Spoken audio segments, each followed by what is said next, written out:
Hello friends, so ready for another cracking session. Previous session में जो मैंने concept आपको प्रोवाइड किए, आई होप सो ये सारे क्लियर हो चुके हैं। आज के सेशन में हम लोग मूव ऑन कर रहे हैं with regard two components for e commerce. Sir ये चैप्टर कौन सा शुरू है? फॉर योर इन्फॉर्मेशन मैं हूँ फिलहाल चैप्टर नंबर 4। इसमें हम लोगों ने चैप्टर को 2 पार्ट में डिवाइड किया, ई commerce and commerce and emerging technology. Emerging technology हमारा हो चुका है, इसके ऊपर टेस्ट भी कंडक्ट हो चुका है एंड इसके रिजल्ट्स भी बहुत जल्दी आपको मिल जाएंगे। लेकिन फॉर द टाइम अभी फिलहाल फोकस करो e commerce and m commerce. E commerce के बारे में हम लोगों ने जो शुरुआत में कुछ कॉन्सेप्ट पढ़े थे, इसमें कुछ खास नहीं था। ई कॉमर्स के ऊपर सबसे पहला एग्जाम क्वेश्चन जो हमने कवर किया था वो था बेनिफिट्स ऑफ ई कॉमर्स। जितने भी बेनिफिट्स है 3 कैटेगरी में डिवाइड किए थे एंड मैंने आपको निमोनिक्स भी प्रोवाइड किए। इसके बाद हम लोग आगे मूव ऑन किए थे तो ई बिजनेस, या आज के तारीख में as on date e business करने के कौन कौन से मॉडल्स होते हैं तो उसके हम लोगों ने डिस्कशन किया था। जितने भी मॉडल्स है उसे 3 कैटेगरी में डिवाइड किया था। पहला B2B था, नंबर B2C था एंड थर्ड वन C2C था। और ये तीनों मॉडल्स के कुछ क्लासिक एग्जांपल्स हम लोगों ने वहीं पे डिस्कशन में लिए थे। तो यहाँ तक के कॉन्सेप्ट्स क्लियर है। आज मैं इसी को थोड़ा और आगे लेके जा रहा हूँ, that is with regard two components for e commerce. अच्छा, सेशन शुरू करने से पहले एक रिक्वेस्ट था कि इसे डिटेल में गो थ्रू जाने से पहले, ये सेशन सुनने से पहले मेक श्योर कि आप ये कॉन्सेप्ट खुद का एक बार गो थ्रू कर लो, अच्छे से पढ़ लो, सो दैट जब ये सेशन में आप गो थ्रू करोगे तो आपको कॉन्सेप्ट इजी गोइंग रहेंगे। अच्छा, by the way exam point of view से अगर आप मुझे पूछोगे तो आज के कॉन्सेप्ट जो मैं कवर कर रहा हूँ माइट भी शायद ये एग्जाम में पूछ सकते हैं आपको 1 या 2 मार्क के लिए, लेकिन बहुत ज़्यादा कॉन्सेप्चुअल या बहुत टेक्निकल नहीं है। Okay, for the time being अभी मैं शुरू कर रहा हूँ आज का सेशन। मैं हूँ फिलहाल पेज नंबर 4.14। आपके मॉड्यूल में एक बार गो थ्रू करना और उसके बाद ये पर्टिकुलर सेशन सुनना। तो फिलहाल मैं शुरू कर रहा हूँ components for e commerce. Okay, जहाँ कंपोनेंट्स की बात कर रहा हूँ फॉर ई कॉमर्स, इसका मतलब ई कॉमर्स में कौन कौन से कंपोनेंट्स इसमें इन्वॉल्व है जिसके थ्रू ये ई कॉमर्स वर्कआउट करता है। ओके, तो इन शॉर्ट ई कॉमर्स के जितने भी कंपोनेंट्स हैं हम लोग यहाँ पे डिस्कशन में ले रहे हैं। अगर ध्यान से देखोगे आपके मॉड्यूल में तो सबसे पहले जितने भी कंपोनेंट्स है उसको अलग अलग कैटेगरी में डिवाइड किया है। सो ओवरऑल कंपोनेंट्स कितने हैं? एनी गेसिंग? चेक करो एक बार, पेज नंबर 4.14। कितने हैं? यस, आवाज नहीं आ रही है। टोटल 6 कंपोनेंट्स है। नहीं सब मेरे इसमें तो कुछ अलग ही दिख रहा है। नहीं बेटा, 6 ही कंपोनेंट्स है। उसे रोमन में 1 to 6 नंबरिंग कर लो तो तुम्हें समझ में आ जाएगा। ये आज का एक फ्लो है। तो कंपोनेंट्स फॉर ई कॉमर्स में सबसे पहला कंपोनेंट आ जाएगा यूजर। यस, क्वाइट ऑब्वियस है। ई कॉमर्स में यूजर के बिना कोई भी ट्रांजेक्शन कंप्लीट होना ही नहीं है। जब मैं यूजर की बात कर रहा हूँ इसका मतलब सामने वेंडर भी होगा। वेंडर इज द पर्सन जो आपको गुड्स प्रोवाइड कर रहा है या तो सर्विसेज प्रोवाइड कर रहा है। ओके, तो नंबर 2 में आ जाएगा आपका ई कॉमर्स वेंडर्स। ओके, इसी के आगे चले जाओ तो देखो मैं कंपोनेंट्स में बोल रहा हूँ कि ई कॉमर्स से हमें क्या क्या लगने वाला है। तो नंबर 1 यूजर्स लगते हैं, नंबर 2 इसमें ई कॉमर्स वेंडर्स होते हैं, तीसरा इंफ्रा भी लगेगा। ये क्वाइट ऑब्वियस है। टेक्नोलॉजी इंफ्रा ये तीसरा कंपोनेंट है। टेक्नोलॉजी इंफ्रा में और क्या क्या है वो हम लोग डिटेल में पढ़ेंगे, लेकिन फिलहाल तीसरा कंपोनेंट आ जाएगा टेक्नोलॉजी इंफ्रा। सर इंटरनेट लगेगा क्या? हाँ, इंटरनेट, देखो उसमें इंटरनेट भी होगा। यस, तो चौथा कंपोनेंट इंटरनेट है। सर पेमेंट भी करना पड़ता है क्या? तो यस, क्वाइट ऑब्वियस है। कोई भी ट्रांजैक्शन कंप्लीट करने के बाद एंड में हमें पेमेंट करना ही है। तो लास्ट पॉइंट है पेमेंट गेटवे एंड बीच में आ जाएगा web portal. Yes, quite obvious है। ई कॉमर्स में अगर कोई भी ट्रांजेक्शन करना है तो आपको वेब पोर्टल पे जाके ही ट्रांजेक्शन इनिशिएट करना पड़ेगा। तो क्लियर है यहाँ पे टोटल 6 कंपोनेंट्स है। ध्यान से सुनना, टोटल 6 कंपोनेंट्स है। Number 1 user, number 2 e commerce vendor, तीसरा था आपका टेक्नोलॉजी इंफ्रा, ओके, चौथा था तुम्हारा इंटरनेट, पांचवा था आपका website and last one payment gateway. Clear यहाँ तक है? ओके, चलो। तो फिलहाल जो कॉन्सेप्ट मुझे लगता है कि एग्जाम आने के फुल 2 चांसेस है मैं आपको बता दूंगा। तो फिलहाल ये सेशन ध्यान से सुनना एंड मेक श्योर कि ये सेशन गो थ्रू करने से पहले अपना एक बार डिटेल में गो थ्रू कर लेना। ओके फाइन, चलो। ओके, तो नंबर 1 यूजर्स है ना, इजी है। This may be individual organization or anybody using the e-commerce platform. Bracket complete. तो बस इतना ही। User. Number 2 e commerce vendor. अब ई कॉमर्स में यस क्वाइट ऑब्वियस आज के दौर में बहुत सारे ऑनलाइन वेंडर्स अवेलेबल है जो सर्विसेज प्रोवाइड करते हैं या तो some kind of goods. Okay, देखो उसमें this is the organisation entity providing the users goods services asked for example flipkart.com and इसके अलावा अमेजोन भी है। तो ये सारे के सारे हमारे आज के तारीख के ई कॉमर्स वेंडर्स में कंसीडर होते हैं। आगे देखो, e commerce vendor further needs to ensure following for better effective and efficient transaction. अब फंडा ये है कि ई कॉमर्स वेंडर्स को अगर चाहते हैं कि ये अपने एक ऑसम या एक लेवल ऑफ स्टैंडर्ड मेंटेन करे तो उनको कुछ चीज़ों के ऊपर फोकस करना होगा। मैं फिर से रिपीट कर रहा हूँ, ई कॉमर्स वेंडर को अगर ऐसा लगता है कि उन्होंने एक क्वालिटी ऑफ स्टैंडर्ड मेंटेन करना चाहिए तो उन्होंने कुछ एस्पेक्ट है उसके ऊपर फोकस करना चाहिए। तो सर कौन कौन से एस्पेक्ट है वो नीचे दिए है, तो एक काम करना, नीचे में सप्लायर करके दिया होगा, supplier and supply chain management, है ना। तो इसी के साइड में एक हेडिंग पुट अप कर देना, for better and effective transactions, for better and effective transaction vendors need to work on following aspect, vendors need to work on following aspect, लिखा। ओके, तो कितने एस्पेक्ट के ऊपर ई वेंडर्स ने या वेंडर्स ने फोकस करना चाहिए वो नीचे डिटेल में डिस्कशन में दिया है। सर एग्जाम में ये सारे कॉन्सेप्ट पूछेंगे क्या, मुझे नहीं पता, लेकिन अगर आप मुझे पर्सनली पूछोगे तो हाँ इतने ज़्यादा इंपॉर्टेंट नहीं है, लेकिन फर्स्ट टाइम या लास्ट टाइम पढ़ रहे हो तो डिटेल में एक बार पढ़ना चाहिए, इसलिए मैं पढ़ा रहा हूँ। ओके फाइन, देखो तो सबसे पहला कंपोनेंट है supply and supply chain management. देखो सप्लाई चेन मैनेजमेंट के ऊपर फोकस करना बहुत इंपॉर्टेंट है, अदरवाइज क्या हो जाएगा, डिमांड बहुत है, अगर आप सप्लाई नहीं कर पाते तो वहाँ पे आपका इफेक्टिवनेस कम होगा। तो सबसे इंपॉर्टेंट है सप्लाई चेन मैनेजमेंट को फोकस करो। देखो this being another important component of the whole operation for effectiveness they need to ensure that, है ना। अब यहाँ पे बड़ा सा हेडिंग मार देना, यहाँ पे बड़ा सा हेडिंग मार देना, नीचे कुछ बुलेट्स में पॉइंट है, टोटल 4 बुलेट्स में पॉइंट है, इसके ऊपर एक हेडिंग मार देना, factors to be considered for, 2 mark के लिए पूछने के चांसेस है, लिख लो वहाँ पे, factors to be considered for effective supply chain management. Okay लिखा, यस मैं रिपीट कर रहा हूँ, factors to be considered for effective supply chain management. तो यहाँ पे टोटल 4 फैक्टर्स है जिसके ऊपर आपको फोकस करना है for the purpose of effective supply chain management. Number 1, they have enough and the right good supply, yes quite obvious है, they have enough and right good suppliers. Number 2, they are financially and operationally safe, and third one, suppliers are able to provide real time stock inventory, suppliers are able to provide real time stock inventory। what does it mean? इसका मतलब मान के चलो अगर user मेरे website पे जा रहा है, अगर उसको 100 क्वांटिटी ऑर्डर करने हैं तो उसे वहाँ पे ऑन टाइम या रियल टाइम बेसिस पे अपडेटेड इंफॉर्मेशन मिलना चाहिए कि वो पर्टिकुलर गुड्स में कितने क्वांटिटी कंपनी के पास अवेलेबल है। ओके, अगर कभी अमेजोन के ऊपर शॉपिंग करने गए होंगे तो अमेजोन में वहाँ पे अगर आप वो पर्टिकुलर गुड्स को ऑर्डर करते हो तो नीचे लिखा होता है कि इन्वेंटरी में कितने गुड्स अवेलेबल उनके पास है। तो ये होता है point number 3। And 4th one है the order to deliver time is very short. Okay, तो अगर डिलीवरी टाइम बहुत ज़्यादा लग रहा है 15 दिन, तो वो ज़्यादा इफेक्टिवली काम नहीं करेगा फॉर कंज्यूमर, तो उनके लिए यही बेटर ऑप्शन है कि कम से कम टाइम में गुड्स डिलीवर्ड हो जाना चाहिए। तो टोटल 4 फैक्टर्स है जिसके ऊपर अगर आप फोकस करोगे तो सप्लाई चेन मैनेजमेंट बहुत इफेक्टिवली वर्कआउट करेगा। ओके, आगे मूव ऑन करते हैं, ऊपर देखो ढूक लो, यस मेरी तरफ देखो।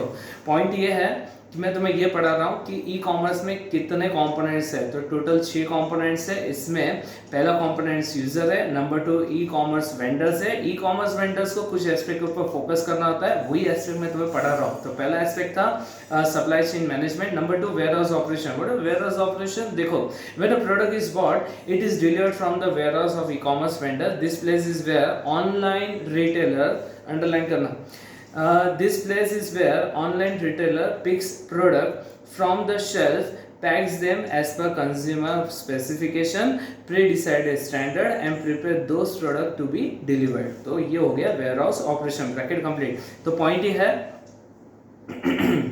कि रिटेलर यूजुअली अपने वेयरहाउस में से ही जो प्रोडक्ट की डिमांड आई है वो वहां से पिक करेगा, उसे पैक करेगा ना आपको डिलीवर्ड करेगा, दैट इज वेयरहाउस ऑपरेशन। तो ये एक एस्पेक्ट सबसे इंपॉर्टेंट है जिसके ऊपर बीइंग ई कॉमर्स वेंडर आपको फोकस करना है। तीसरा aspect shipping and returns. Yes, shipping is supplementary and complementary to whole warehouse operation. Okay, बहुत बार शिपिंग चार्जेस कुछ अमेजोन से अगर आप कुछ ऑर्डर करते हो तो वहाँ पे डिलीवरी चार्जेस कुछ लोग लगाते हैं, कुछ लोग नहीं लगाते हैं, तो ये भी एस्पेक्ट इंपॉर्टेंट है।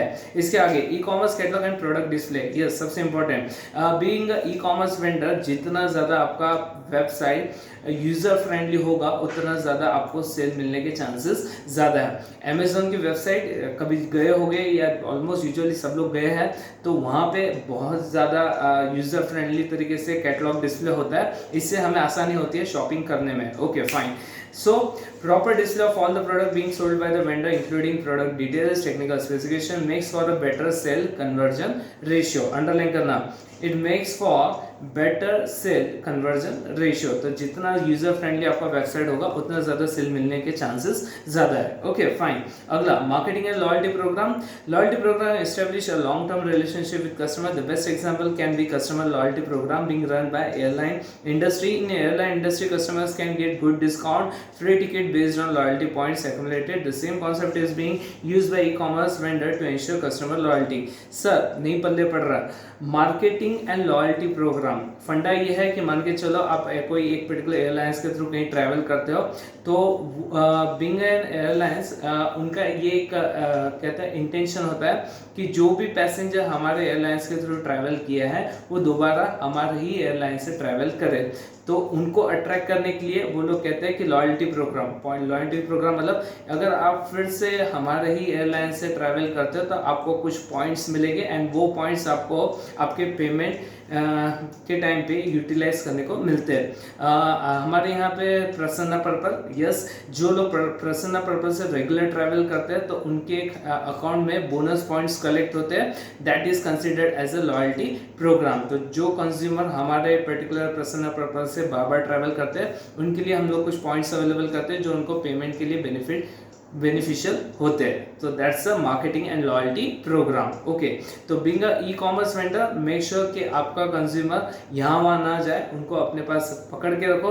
उसके लिए ये पर्टिकुलर फंक्शन बहुत ज़्यादा काम में आता है। इसके बाद शोरूम एंड ऑफलाइन परचेजेस, सब बहुत बोरिंग है। बोरिंग कुछ नहीं बेटा, 5-6 कॉन्सेप्ट है, मैं पढ़ा रहा हूँ इसलिए थोड़ा सा ये हो रहा है। अभी क्या ना आदत ऐसी पड़ी कि टेक्निकल कॉन्सेप्ट पढ़ा हो सर तो मज़ा आता है। ये चिल्लू प्रोग्राम में या चिल्लू कॉन्सेप्ट में मज़ा नहीं आता भाई, मज़ा नहीं आता। मज़े के लिए तो पढ़ भी नहीं रहे हम लोग, यहाँ तो हम लोग 85+ टारगेट लेके बैठे हैं, इसलिए इतना डिटेल में पढ़े जा रहे हैं। अदरवाइज क्रॉस भी मार सकते हो, क्रॉस मारने की जरूरत नहीं है।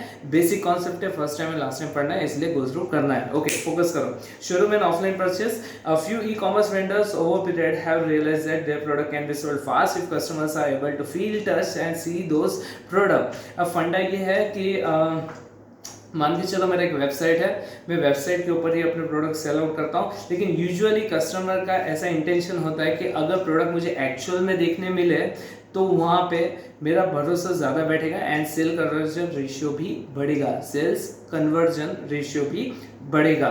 फॉर दैट रीजन बहुत से ई कॉमर्स वेंडर्स अपने वेबसाइट तो डेवलप करते ही है, साइड में लोकल में एक रिटेल चेन भी ओपन करते हैं जहाँ पे कंज्यूमर जाके वो प्रोडक्ट को एक्चुअल में देख सकता है, फील कर सकता है एंड अगर भरोसा बैठता है तो ऑनलाइन ऑर्डर प्लेस कर सकता है। अरे हम लोग भी करते हैं ना, सैमसंग के स्मार्टफोन के स्पेशल शोरूम यहाँ पे अवेलेबल है।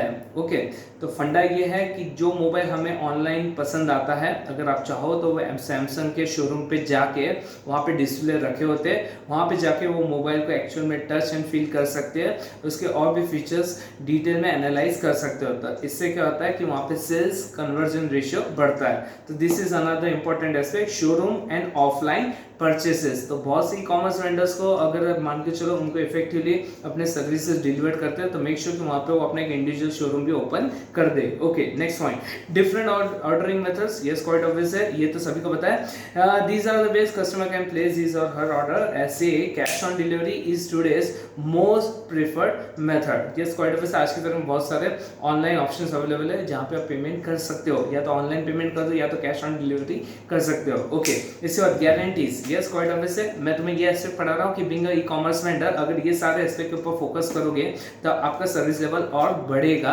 एंड आपका गुडविल भी बढ़ने के चांसेस ज्यादा है। Okay, guarantee, the product service guarantee associated with product of services being sold. Money back guarantee helps guarantee a security in customers mind that in case of any problem their money shall be safely return back. Yes, quite obvious है। तो इनका कहना है कि अगर मान के चलो कोई प्रोडक्ट के बारे में मैं गारंटी देता हूँ कि अगर ये काम नहीं करता तो आप आपके पैसे लेके जाओ, तो ये कॉन्फिडेंस बिल्ड करेगा हमारे कंज्यूमर में, तो इससे मेरा सर्विस लेवल और बढ़ेगा।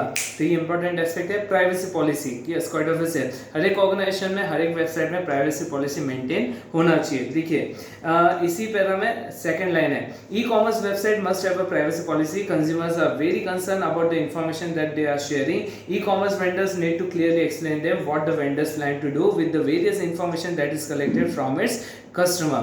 तो फंडा ये है कि हर एक अपने ई कॉमर्स वेंडर का अपना एक प्राइवेसी पॉलिसी होना चाहिए, जिससे कंज्यूमर को एक सिक्योरिटी की फीलिंग आती है। इसके बाद next point, security is an important aspect. देखो, it represents the security policy adopted by e-commerce vendor. Vendor's website need to state that online data used to transact is safe, that vendor is using appropriate security including security system like SSL security socket layer। Okay, तो point ये कि जब मैं online payment करता हूँ तो मुझे ऐसा लग रहा है कि यार मेरे कहीं इन्फॉर्मेशन किसी ने हैक कर लिए एंड किसी ने मेरे कार्ड्स के डिटेल हैक कर लिए, तो वो उसे पर्सनल पर्पस के लिए यूटिलाइज कर सकता है, चीट आउट भी मुझे वो कर सकता है। लेकिन अगर मान के चलो वहाँ पे एक सिक्योर क्या कहते हैं सिक्योरिटी फंक्शन वहाँ पे हमेशा अवेलेबल होता है, तो इससे कंज्यूमर का कॉन्फिडेंस लेवल बढ़ेगा। Next point, this guarantees that the data provided by the consumer will not fall into the hands of malicious hacker while transferring from his or her computer to the web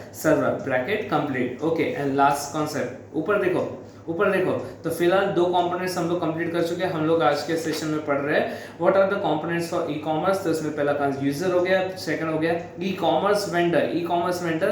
तो being an effective e commerce vendor make sure कि ये सारे aspect के ऊपर आपका focus होना चाहिए। ये दो कंपोनेंट्स हो गए। तीसरा टेक्नोलॉजी इंफ्रा में कुछ खास नहीं है। इनका कहना है कि अगर कोई भी ट्रांजेक्शन ई कॉमर्स में कंप्लीट करना है तो मेक श्योर कि आपके पास ये सारा इंफ्रास्ट्रक्चर अवेलेबल होना चाहिए। से इंफ्रास्ट्रक्चर में लगता है क्या, ये स्क्वाड ऑफिस है, कंप्यूटर सर्वर एंड डेटाबेस लगता है। नंबर 2 मोबाइल एप्स लगते हैं, ये स्क्वाड ऑफिस है। अगर मान के चलो 2 टायर एंड 3 टायर वाला कॉन्सेप्ट याद आ रहा है क्या? अरे है ना, 2 टायर मतलब क्या होता है, सिर्फ वेबसाइट डिजाइन करना, एंड 3 टायर मतलब वेबसाइट के साथ एक ऐप भी डेवलप करके लेना। तो इनका कहना है कि अगर वहाँ पे मोबाइल ऐप अवेलेबल होता है तो इससे भी आपके ट्रांजैक्शंस बढ़ेंगे। अब फंडा ये है कि मोबाइल ऐप में मैं डिटेल में जा रहा हूँ, कंप्यूटर सर्वर एंड डेटाबेस आप आपके एंड पे पढ़ोगे। मोबाइल ऐप में एक इम्पॉर्टेंट कॉन्सेप्ट है, वो मुझे सिर्फ कंप्लीट करके लेना है। एग्जाम पॉइंट ऑफ व्यू से अभी तक के ये क्वेश्चन मतलब रिलेवेंट नहीं है ज़्यादा, लेकिन आने के चांसेस है। सर एग्जाम में इससे पहले ये कॉन्सेप्ट पूछा है क्या? नहीं पूछा है, इसलिए इसका इंपॉर्टेंस बढ़ेगा। अब सुनो, ध्यान से सुनना। मोबाइल ऐप में सेकेंड पैरा फर्स्ट लाइन, ध्यान से, स्मार्टफोन्स मिला, वहीं से, smartphones and tablets have become a dominant form of computing with many more smartphones being sold than personal computers. अब आज के तारीख में लैपटॉप का जितना सेल है उससे कहीं ज़्यादा सेल तो हमारे स्मार्टफोन का है। इट मीन्स अगर आप ऐसे एंड यूजर को फोकस करना चाहते हो जिनके पास स्मार्टफोन है, तो क्वाइट ऑब्वियस है आपको मोबाइल ऐप डेवलप कर लेना चाहिए। द रीज़न भी लैपटॉप्स में बहुत से लोगों के पास नहीं होता है, लेकिन स्मार्टफोन यूजुअली होता है, तो स्मार्टफोन के ऊपर मोबाइल ऐप यूजुअली इंस्टॉल करके वो बंदा भी वहाँ पे ट्रांजेक्शन इनिशिएट कर सकता है। तो आगे देखो, this means that organisation will have to get smart about developing software on mobile device in order to stay relevant. Okay, तो ब्रैकेट यहाँ पे कंप्लीट कर देना। नाउ द पॉइंट इज कि सर आज के तारीख में मोबाइल ऐप में कितने मॉड्यूल्स होते हैं, तो आपके क्या कहते हैं मॉड्यूल में देखना, आगे में कुछ कॉन्सेप्ट्स दिए डैश डैश करके। पहला होगा इट इंक्लूड्स द फॉलोइंग, ऐसा हेडिंग दिया है, इट इंक्लूड्स द फॉलोइंग, मिला क्या? तो वहां पे कर देना वो हेडिंग को कट कर देना, इट इंक्लूड्स द फॉलोइंग, इसी जगह पे लिख देना it includes the following modules, है ना। तो जितने भी मोबाइल ऐप है तो उसमें ये सारे कैटेगरीज ऑफ मॉड्यूल्स अवेलेबल है। नहीं सर नहीं समझ में आ रहा, अरे मैं बोल रहा हूँ कि जितने भी मोबाइल ऐप है उसमें ये सारे कैटेगरीज अवेलेबल हो सकते हैं। एक बार मैं पढ़ाता हूँ, उसके बाद ये कॉन्सेप्ट और क्लियर हो जाएगा। तो फिलहाल अभी हेडिंग कर देना it includes the following module. पहला अंडरलाइन कर लो, वहाँ पे पहला होता है mobile store front module, double underline करो और इन्वर्टेड कॉमा। पहला है mobile store front module. Number 2 mobile ticketing module, ये सेकंड है। तीसरा mobile advertising and marketing module, okay.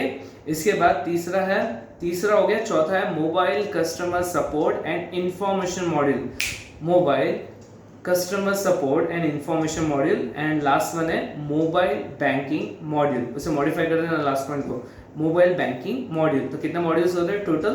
5 type से मॉड्यूल्स अवेलेबल है। 5 टाइप से कौन कौन से होता है? पहला होता है पहला स्टोर फ्रंट मॉड्यूल है, नंबर 2 टिकटिंग मॉड्यूल है, तीसरा एडवर्टाइजमेंट एंड मार्केटिंग मॉड्यूल है, चौथा है customer support and information module है, एंड लास्ट वन है बैंकिंग मॉड्यूल। अब थोड़ा सा हेडिंग पढ़ के तो क्लिक हुआ ही होगा कि ये क्या बात कर रहा हूँ मैं। यस, क्वाइट ऑब्वियस है।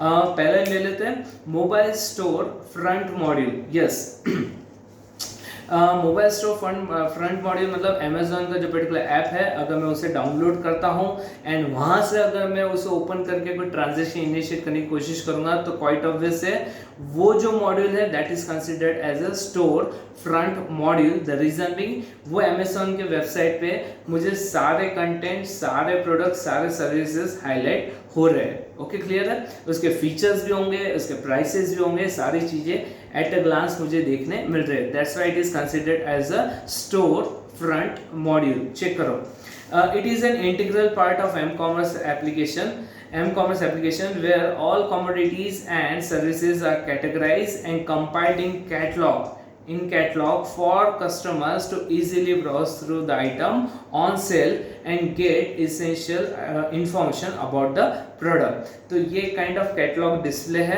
जो एक पर्टिकुलर ऐप के ऊपर मुझे ये देखने मिलता है। ओके, तो एक कैटेगरी ये हो गया जहाँ पे आपके सारे की प्रोडक्ट्स का डिस्प्ले आप कर सकते हो, number 1। Number 2, mobile ticketing module, book माई शो, ये क्लासिक एग्जांपल है, लिख के रखो। एग्जांपल बुक माई शो मतलब एक ऐसा ऐप जहाँ से आप जो चाहे, जो काइंड ऑफ टिकट्स चाहे आप वहाँ से बुक कर सकते हो। तो book my show is a classic example. देखो, mobile ticketing module is an m-commerce app component that is closely linked to promotional sites of commercial business and enables vendors to attract customer by distributing vouchers, coupons and ticket। Clear है यहाँ पे? तो इसका मतलब book माई show से अगर मैं ticket book कर रहा हूँ तो that is considered as a mobile ticketing module. Okay, तो कितने कैटेगरीज हो गए? 2 हो गए। एक हो गया आपका स्टोर फ्रंट मॉड्यूल जहाँ पे आपके की प्रोडक्ट्स डिस्प्ले होंगे। सेकंड हो गया टिकटिंग मॉड्यूल। तीसरा mobile advertising and marketing module, advertising and marketing module जहाँ से आप एडवर्टाइजमेंट कर सकते हो। देखो इसमें लिखा है mobile advertising and marketing module empower merchants leverage m-commerce channel in order to manage its direct marketing campaign which are reported to be very effective especially when targeted as a younger representatives of digital information consumer। हमारे यहाँ पे एक था mobile advertising and marketing model. Yes, quite obvious है। एक effective way है जहाँ से आप आपका पर्टिकुलर स्टोर का एडवर्टाइजमेंट कर सकते हो एंड कस्टमर्स को अट्रैक्ट करने की कोशिश कर सकते हो। इसके अलावा another platform which is use for mobile computing, yes, that is mobile customer service support and information module, customer support and information module. makemytrip.com, yes, quite obvious है। This is a classic example of customer support and information module. अगर मान के चलो आपको कोई hotel का booking करना है तो मेक माई ट्रिप के ऊपर चले जाओ, आपको वो इन्फॉर्मेशन के वो पर्टिकुलर होटल के रिव्यूज मिलेंगे, उसके रेटिंग्स मिलेंगे, उसके बारे में इंफॉर्मेशन मिलेगा। ये सारी चीज़ें जो एक प्लेटफॉर्म पे अवेलेबल होता है that is considered as a customer support and information module. इसका मतलब मोबाइल ऐप में अगर मैं एक ये ऐप भी ये कैटेगरी ऑफ ऐप है जो मैं डेवलप करना चाहूँ तो वो भी मैं कर सकता हूँ। तो सुनो, mobile customer support and information module is a point of reference for information about a particular retailer, it's offering and deals, bracket complete. बस इतना ही करना। एंड लास्ट वन है मोबाइल बैंकिंग मॉड्यूल। अरे mobile banking module, yes, quite obvious है। SBI का एक अपना एक ऐप है जहाँ से आप नेट बैंकिंग परफॉर्म कर सकते हो। PNB का अपना एक ऐप है जहाँ से आप नेट बैंकिंग परफॉर्म कर सकते हो। तो that is considered as a mobile banking module. देखो अभी mobile banking module is linked to selling process via m-commerce app because no purchase can be finalized without a payment. There are various options for executing mobile payment, among which are direct mobile billing, payment via SMS, etc. Okay, bracket complete कर देना। Point ये है कि आप जब भी कोई transaction initiate करोगे तो क्वाइट ऑब्वियस है ये ट्रांजेक्शन तभी कंप्लीट होगा जब आप लास्ट में पेमेंट एग्जीक्यूट करोगे। तो पेमेंट एग्जीक्यूट करने के लिए बहुत सारे वहाँ पे ऑप्शंस अवेलेबल है जो कि मोबाइल बैंकिंग मॉड्यूल में कंसीडर होता है। तो ओवरऑल सर यहाँ पे 5 कैटेगरीज है जो हमें एग्जाम पॉइंट ऑफ व्यू से याद रखना है। हाँ, अभी तक एग्जाम में नहीं पूछा है, इतना टेंशन मत लो, अगर नहीं पल्ले पड़ रहा है तो इट्स फाइन, लेकिन मेक श्योर कि ये कॉन्सेप्ट एटलीस्ट अपने मॉड्यूल में ही आपको पता होना चाहिए। तो total 5 categories of mobile app है। पहला होता है store front module, number 2 ticketing module, तीसरा हो जाता है एडवर्टाइजिंग एंड मार्केटिंग मॉड्यूल, चौथा हो गया customer support and information module, and पांचवा हो गया आपका बैंकिंग मॉड्यूल। ओके फाइन, यहाँ तक के क्लियर है कॉन्सेप्ट। ओके, थोड़ा सा पेशेंस रखो, बस हो ही गया। ऊपर देखो ई कॉमर्स क्या कहते हैं, कंपोनेंट्स फॉर ई कॉमर्स। इसमें पहला कैटेगरी था आपका यूजर्स था, नंबर 2 था ई कॉमर्स वेंडर्स था, तीसरा हो गया टेक्नो इंफ्रा में हम लोगों ने पढ़ा है कंप्यूटर सर्वर एंड डेटाबेस, इसके आगे मोबाइल ऐप, इसके नीचे तीसरा है डिजिटल लाइब्रेरी। एग्जांपल लिखो डिजिटल लाइब्रेरी, उसके क्लासिक एग्जांपल है ड्रॉप बॉक्स, है ना। तो ड्रॉप बॉक्स ये हमारे स्मार्टफोन में भी फंक्शन अवेलेबल है। ये एक पर्टिकुलर ऐप है जहाँ पे आप जो भी डॉक्यूमेंट ड्रॉप करोगे वो कहीं से भी एक्सेस होगा, कहीं से भी रिट्रीव हो सकता है। तो ये एक कंपोनेंट भी हमें टेक्नोलॉजी इंफ्रा में लगता है। इसके अलावा ऑनलाइन डेटा इंटरचेंज भी एक ऑप्शन है जो हमें यूजुअली ऑनलाइन ट्रांजैक्शन इनिशिएट करने में लगता है। तो online data interchange, digital library आप पढ़ोगे, ऑनलाइन डेटा इंटरचेंज भी आप पढ़ोगे, एंड इसके आगे इंटरनेट एंड नेटवर्क, ये बेसिक कॉन्सेप्ट है, ये भी एक कंपोनेंट में कंसीडर होता है। वेब पोर्टल भी हमारा पर्टिकुलर कंपोनेंट में कंसीडर होता है, एंड लास्ट वन है पेमेंट गेटवे। तो सर ये सारी चीज़ें हमें ही पढ़ना है, तो आप पढ़ा क्या रहे हो? अबे ढुक लो, मैं तुम्हें वही कॉन्सेप्ट पढ़ा रहा हूँ जो थोड़े बहुत टेक्निकल है। यूजुअली ये पार्ट से एग्जाम में कोई क्वेश्चंस नहीं आए। तो आज का पर्टिकुलर सेशन यहीं कंप्लीट कर रहा हूँ, लेकिन मेक श्योर कि ये सेशन शुरू होने से पहले आप ये सारे कॉन्सेप्ट ऑलरेडी गो थ्रू हो चुके थे। उसके बाद ये सेशन अगर सुना होगा तो बहुत ईजी गोइंग होगा। अगर ये सेशन होने के बाद अगर आप सोच रहे हो कि मैं डिटेल में पढ़ता हूँ तो ये और भी अच्छा होगा। लेकिन मेक श्योर कि आपको कौन कौन से कॉन्सेप्ट पढ़ने हैं। नंबर 1 यूजर तो कंप्लीट हो चुका है, ई कॉमर्स वेंडर भी मैंने पूरा डिटेल में पढ़ा है। इस बार टेक्नोलॉजी इंफ्रा में जो कॉन्सेप्ट मैंने नहीं पढ़े, मेक श्योर कि आप डिटेल में पढ़ के कंप्लीट करोगे। एंड लास्ट में 3 कंपोनेंट्स जो आपके एंड पे मैंने पुट अप किए हैं, पहला है internet, web portal, and last one है पेमेंट गेटवे। सी ये पढ़ के कंप्लीट कर देना, एग्जाम पॉइंट ऑफ व्यू से इतना रिलेवेंट नहीं है। तो आज का सेशन यहीं complete, over and out. And अगले सेशन में मिले उससे पहले यहाँ तक कि आपके कॉन्सेप्ट कंप्लीट कर लेना। Okay, sayonara and have a great day. Thank you.